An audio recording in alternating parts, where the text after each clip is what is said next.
Right now, you think you are just watching a video, but while you are looking at me, thousands of invisible eyes are looking at you. They know what you brought for lunch. They know that you are secretly planning a trip. They know you are procrastinating on the project due tomorrow.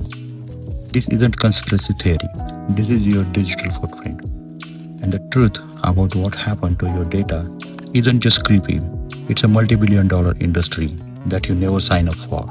Today, we are pulling back the curtain on what big tech actually know about you, how they get it, and most importantly, how you can take your power back. Most people think a digital footprint is just your social media post or the comments you leave. That's the active footprint.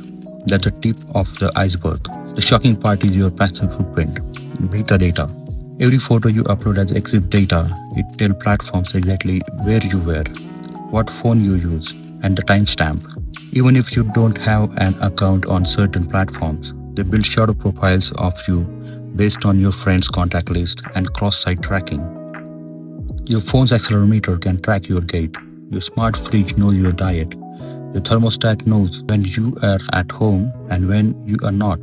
You aren't just a user, you're a data point, and the data point is being sold to data brokers, companies you have never heard of, like Axiom or CoreLogic, who have desires on hundreds of millions of people.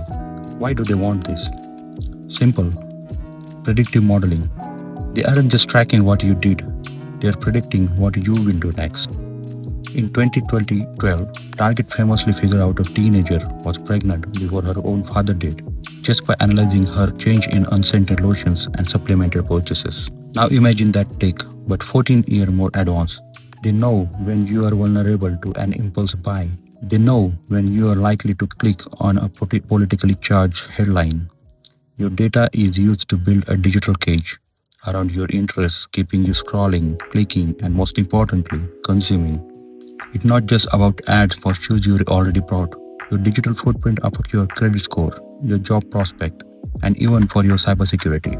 Once the data is leaked in the breach, and let's be real, breaches happen every week. It's on the dark web forever.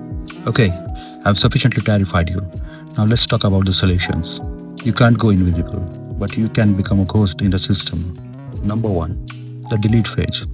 Use tools like Say Mine or Have I Been Pwned to see who has your data and which accounts have been breached. Delete all accounts you haven't touched in years. Number two, the mask phase.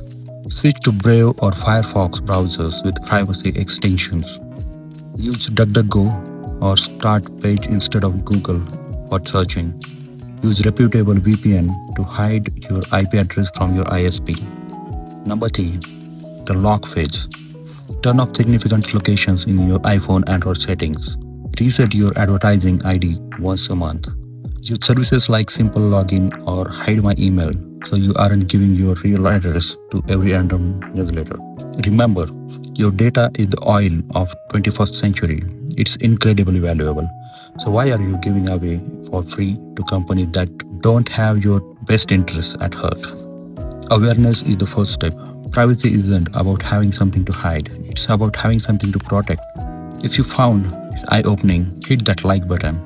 It actually helps the algorithm show this to more people who need to hear it. And comment below what the weirdest ad you have ever seen that made you think your phone was listening.